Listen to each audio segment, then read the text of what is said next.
bagian di bawah tangan lah kalau kita nyebutnya kan, karena tidak dibuat di hadapan pejabat pembuat akta. Maka kalau pengetahuan hukum kami pribadi tidaklah menggugurkan ya akta notaris yang dibuat, akta yang dibuat di hadapan pejabat pembuat akta, artinya akta otentik.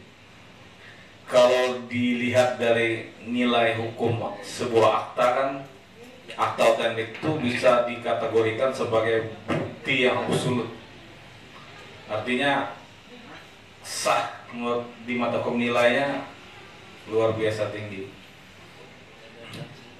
Dan jujur juga ketua, kami menjabat menjadi kabak hukum itu di bulan Oktober 2018 sehingga Maret. Jadi kami pun sudah berusaha mencari dokumen-dokumen yang seperti ini. Kami pun hanya dapat kopinya, tidak ada di bagian hukum. Makanya kawan-kawan dari LSM juga mencari, kami tidak bisa menyerahkan memang, karena memang tidak ada. Karena kalau dilihat dari sejarahnya memang bukan di bagian hukum waktu pembuatan itu. Kami juga mencoba menanyakan ke senior kami Pak Basuki, memang tidak ada kata Pak Basuki, dan beliau tidak terlibat. Tapi ketua, sebagai informasi, kalau kita ingin mencari akta itu pasti dapat, sepanjang pihak-pihak meminta di notarisnya. Jadi bukan tidak bisa dan bukan tidak bisa dapat sepanjang pihak-pihak yang bertanda tangan itu meminta ke notarisnya. Yang dikasihkan kita yang tersebar itu kan sebenarnya salinannya saja. Jadi sebenarnya yang asli itu berada di notaris. Mendengar apa yang disampaikan rekan hukum, bahwa seorang bupati mengundang 2 kali tidak dihiraukan.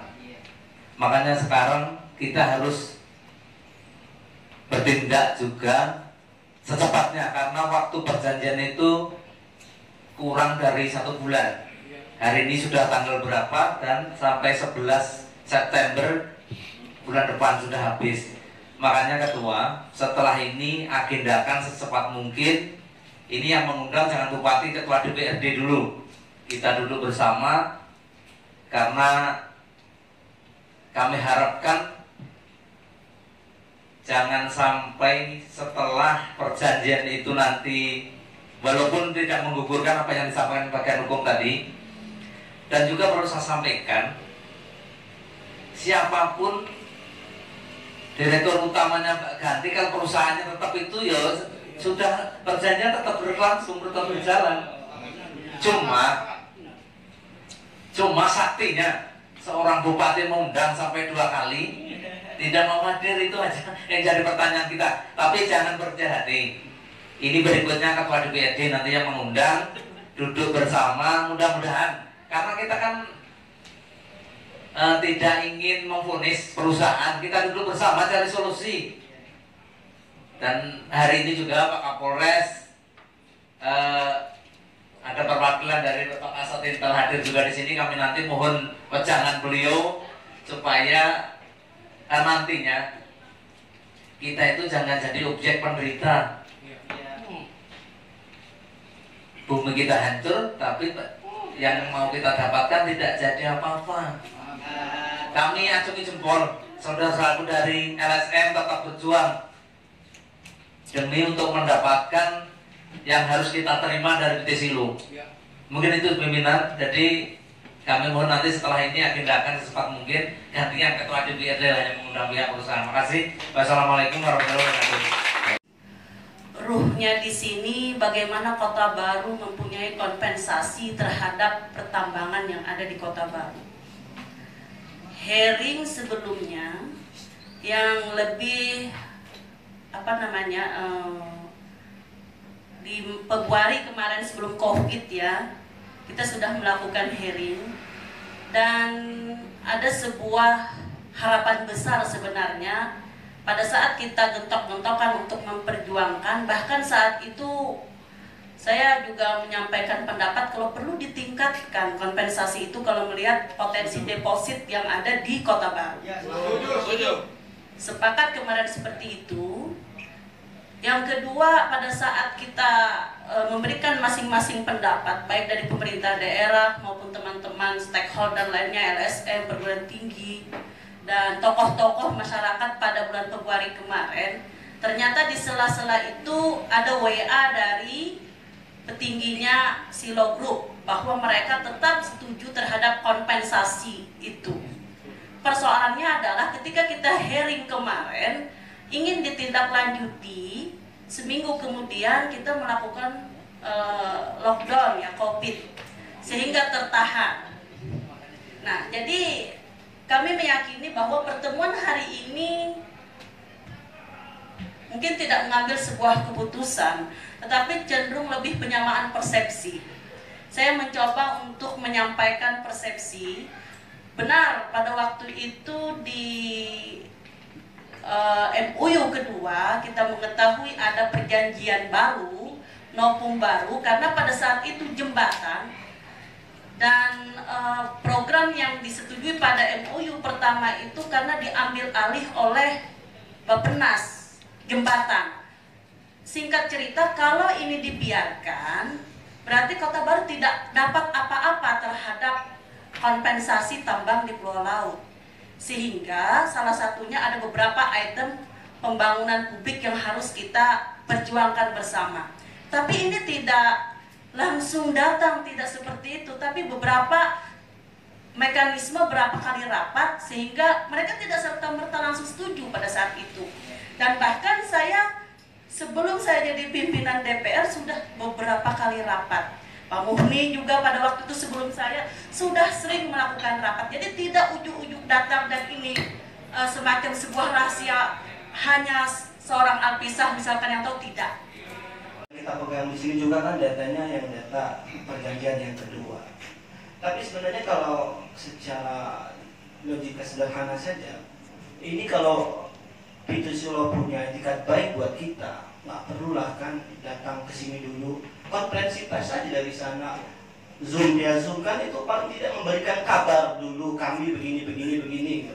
Tanpa harus pakai WhatsApp yang akhirnya kita berpikir yang lebih daripada itu. WhatsApp nih kita kan nggak bisa membuka isi chatannya orang gitu. Nah akhirnya kita berpikir macam-macam.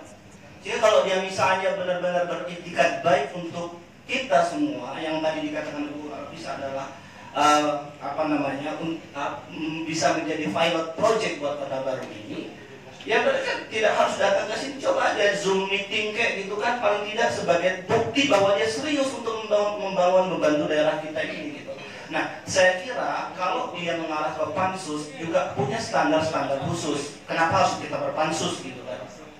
Nah, oleh karena itu kalau dia berpansus, saya kira kan ini masih undangan 2 kali dari Bupati. Cobalah dari DPRD sekali sampai titik 3 kali. Kira-kira itu sebagai prasyarat kita untuk harus melakukan pansus. Ini orang kalau misalnya begini terus kan berarti kalau 3 kali kita undang tuh bandel banget, kira-kira begitu dalam tanda petik. Nah berarti mereka dalam tanda petik juga berarti mereka memang ibaratnya kalau di kepolisian tuh kalau nggak mau dipanggil datang ya dipaksa gitu. Nah, tapi kalau misalnya dalam seminggu ini tidak ada tanggapan, mintalah mereka misalnya kemudian bisa mengadakan konferensi dari sana bahwa begini-begini kendalanya. Atau juga Jakarta masih bisa kok terbang ke sini. Saya aja ke Jakarta bisa terbang ke sini kan, ada syaratnya untuk terbang keluar dari daerah Jakarta. Kan alasan itu sangat klasik dan tidak menjadi alasan yang fundamental sesungguhnya. Alasan fundamentalnya ini Jakarta lagi PSBB, orang di PSBB juga ada waktunya kok di Jakarta.